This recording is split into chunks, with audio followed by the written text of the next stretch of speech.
الحمدللہ تفسیر قرآن کا سلسلہ ہفتے وار ہوتا ہے، آج بھی اسی سلسلے کو آگے بڑھاتے ہیں۔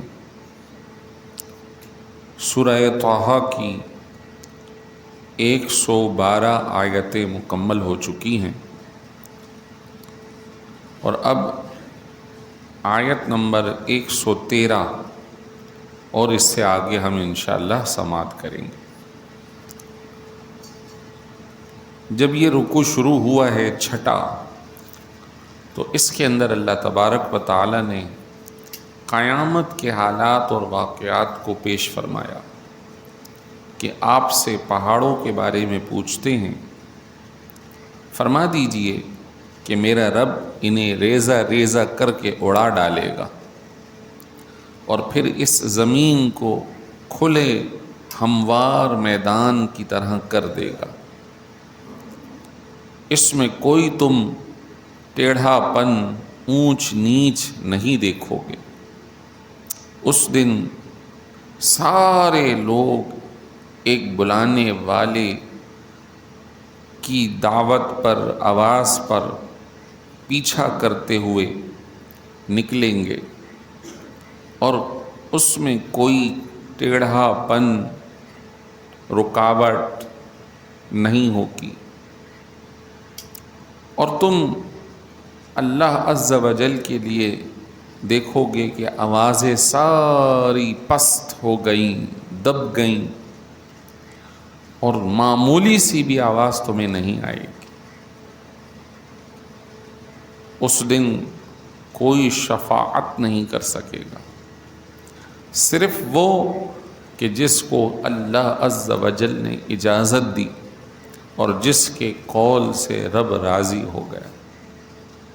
شفاعت، جیسے میں نے عرض کیا تھا کہ نبی کریم صلی اللہ علیہ وسلم کو اللہ نے یہ مقام عطا فرمایا ہے کہ کل قیامت میں جب ساری آوازیں دب جائیں گی، کوئی سفارش نہیں کر سکے گا، ایسے موقع پہ نبی رحمت صلی اللہ علیہ وسلم شفاعت فرمائیں گے۔ اس حوالے سے، شفاعت کے حوالے سے علماء نے بہت سارے فرامین، احادیث، آیات جمع فرمائیں۔ 40 احادیث کا مجموعہ یعنی 40 بھی شفاعت کے موضوع پہ جمع کی گئی۔ چند ایک حدیثیں آپ کے سامنے پیش کرتا ہوں۔ حضرت ابو ہریرہ رضی اللہ تعالیٰ عنہ نے فرمایا کہ قیامت کے دن تمام آدم کی اولاد کا سردار میں ہوں گا۔ سب سے پہلے میں اپنے قبر سے یعنی روزے سے باہر آؤں گا، سب سے پہلے میں شفاعت کروں گا اور سب سے پہلے میری شفاعت کو قبول کیا جائے گا۔ سبحان اللہ، یہ مسلم شریف کی حدیث ہے۔ حضرت واصلہ بیان کرتے ہیں کہ آپ علیہ السلام نے ارشاد فرمایا، اللہ نے حضرت ابراہیم کی اولاد میں سے حضرت اسماعیل کو منتخب کیا، اسماعیل کی اولاد میں سے بنو کنانہ کو منتخب کیا، بنو کنانہ میں قریش کو، اور قریش میں سے بنو ہاشم کو، اور بنو ہاشم میں سے مجھ کو منتخب فرما لیا۔ یعنی حضرت آدم کی اولاد تو بہت ہے، لیکن ان میں اولاد ابراہیم کو اللہ نے پسند فرمایا۔ مزید فرمایا، حضرت انس بیان کرتے کہ رسول کریم صلی اللہ علیہ وسلم نے فرمایا، جب لوگوں کو قبروں سے اٹھایا جائے گا تو میں سب سے پہلے برآمد ہوں گا، اور جب وہ وفد بنائیں گے تو میں ان کا خطیب ہوں گا، اور جب وہ مایوس ہوں گے تو میں ان کو بشارت دوں گا۔ اس دن حمد کا جھنڈا میرے ہاتھ میں ہوگا، میں اللہ کے نزدیک اولاد آدم میں سب سے زیادہ عزت دار ہوں گا، اور یہ میں تکبر کے طور پہ نہیں کہہ رہا، حقیقت ہے، تکبرانہ نہیں ہے، فخر نہیں ہے، حقیقت ہے۔ ایک اور حدیث میں فرمایا، قیامت کے دن میں اولاد آدم کا سردار ہوں گا، فخریہ نہیں کہہ رہا، حمد کا جھنڈا میرے ہاتھ میں ہوگا، فخریہ نہیں کہہ رہا، حضرت آدم ہوں یا ان کے سوا جو نبی بھی ہوں وہ اس دن میرے جھنڈے کے نیچے ہوں گے، اور میں سب سے پہلے زمین سے نکلوں گا، اور میں یہ فخریہ نہیں کہہ رہا۔ اللہ اکبر۔ آدم علیہ السلام ہوں یا دیگر انبیاء ہوں، وہ بھی حضور کے لوا کے نیچے ہوں گے، لواء الحمد حضور کے ہاتھ میں ہوگا۔ ولا فخرا، حضور نے فرمایا میں اس کو فخریہ نہیں کہہ رہا۔ مزید سنیے، حضرت انس کی روایتیں کر رہے ہیں، فرمایا رسول کریم صلی اللہ علیہ وسلم نے قیامت کے دن جنت کے دروازے کے پاس آ کر اس کو کھلواؤں گا، جنت کا محافظ کہے گا آپ کون ہیں؟ میں کہوں گا محمد صلی اللہ علیہ وسلم۔ وہ کہے گا مجھے آپ کے لیے ہی حکم دیا گیا ہے، آپ سے پہلے میں کسی کے لیے دروازہ نہ کھولوں۔ اللہ اکبر۔ آپ آئیں تو آپ کے لیے دروازہ کھولوں۔ حضور کی شفاعت سارے لوگوں کے لیے ہوگی، حتیٰ کہ جنت کا دروازہ بھی حضور ہی کے لیے کھولا جائے گا۔ سبحان اللہ۔ حضرت جابر کہہ رہے ہیں آپ صلی اللہ علیہ وسلم نے فرمایا میں تمام رسولوں کا قائد اور سربراہ ہوں، اور فخریہ نہیں کہہ رہا۔ میں خاتم النبیین ہوں، فخریہ نہیں کہہ رہا۔ میں سب سے پہلے شفاعت کرنے والا ہوں، اور سب سے پہلے میری شفاعت قبول کی جائے گی۔ سبحان اللہ۔ یہ ساری صحاح کی حدیثیں ہیں، مسلم کی، بخاری شریف کی، سنن دارمی کی۔ اللہ اکبر۔ آپ صلی اللہ علیہ وسلم کو یہ مقام عظیم عطا کیا جائے گا، اور آپ کو یہ اجازت مرحمت فرمائی جائے گی آپ جس کی چاہیں شفاعت کریں۔ آپ علیہ السلام کی شفاعت کو قبول کیا جائے گا۔ پھر حضور کے بعد دیگر انبیاء و مرسلین علیہم السلام کی شفاعت کو قبول کیا جائے گا۔ ایک اور حدیث شریف میں آپ علیہ السلام نے فرمایا میری امت میں سے بعض وہ ہیں جو ایک جماعت کے لیے شفاعت کریں گے، بعض وہ ہیں جو ایک جماعت کے لیے شفاعت کریں گے، حضور کے بعد انبیاء و مرسلین، امتیں، بلکہ میری امت کے کچھ لوگوں کے لیے کریں گے۔ فرمایا جو بچہ نابالغ بلکہ وہ کچا بچہ، یعنی کہ زندہ ہی برآمد نہ ہوا، مرا ہوا ہی پیدا ہوا، یا جیسے ہی اس کی دنیا میں پیدائش ہوئی وہ انتقال کر گیا، بالغ ہونے سے پہلے مر گیا، تینوں درجے، فرمایا یہ تینوں قسم کے بچے اپنے والدین کے لیے شفاعت کریں گے۔ ایک کے بارے میں فرمایا وہ تو اللہ سے جھگڑے گا کہ اللہ میں اس وقت تک جنت میں نہیں جاؤں جب تک میرا باپ میری ماں میرے ساتھ جنت میں نہ جائے۔ سبحان اللہ۔ تو بی بی عائشہ نے پوچھا دیگر روایت میں کہ حضور کسی کا کوئی بچہ ہی نہ ہو تو اس کا کیا کوئی سفارش کرنے والا نہیں ہوگا؟ جیسے بی بی عائشہ نے اپنے بارے میں پوچھا کہ میری اولاد نہیں ہے، حضور نے فرمایا جس کا کوئی شفاعت کرنے والا نہیں اس کا میں شفاعت کرنے والا ہوں، اس کا میں شفاعت کرنے والا ہوں۔ اسی طرح حفاظ بعمل وہ سفارش کریں گے والدین کے لیے، علماء، صوفیاء، یہ سارے لوگ جن کو اللہ بخش دے گا تو پھر وہ اپنے ساتھ کئیوں کو لے کر جائیں گے، شہید کئیوں کو اپنے ساتھ لے کر جائیں گے۔ حضرت عثمان غنی رضی اللہ تعالیٰ عنہ روایت کرتے ہیں آپ علیہ السلام نے فرمایا قیامت کے دن سب سے پہلے انبیاء شفاعت کریں گے، پھر شہداء شفاعت کریں گے، پھر مؤذنین شفاعت کریں گے۔ مؤذن جو اذان دیتے ہیں یہ بہت ہی قابل قدر عمل ہے۔ سارے اعمال میں اخلاص ضروری ہے، للہ اللہ کے لیے عمل کرنا ضروری ہے، وہ اذان ہو، نماز ہو، امامت ہو، خطابت ہو، دنیا کا کوئی بھی کام ہے اگر وہ اللہ کے لیے کیا جا رہا ہے تو اس کا مقام بہت بلند ہے۔ فرمایا مؤذنین کل قیامت میں اللہ ان کی گردنوں کو بلند فرما دے گا ان کے احترام میں، یعنی ان کے سر اونچے نظر آ رہے ہوں گے۔ ہمارے یہاں تو یہ رواج گردن اونچے اور نیچے کا نہیں ہے، لیکن بعض افریقی ممالک کے اندر گردن اونچا کرنے کے لیے باقاعدہ وہ فریم لگاتے ہیں. یہ ان کے یہاں خوبصورتی اور بلند رتبے کا جو ہے ایک انداز ہے، لیکن کل قیامت میں اس کے رتبے کو ظاہر کرنے کے لیے اس کے سر کو اونچا کر دیا جائے گا. سبحان اللہ. ایک اور حدیث شریف میں ارشاد فرما رہے ہیں حضرت علی المرتضیٰ کرم اللہ وجہ الکریم، فرمایا میں اپنی امت کی شفاعت کروں گا حتیٰ کہ میرا رب مجھے ندا کرے گا، اے محمد صلی اللہ علیہ وسلم کیا آپ راضی ہو گئے؟ میں کہوں گا اے میرے رب بے شک میں راضی ہو گیا.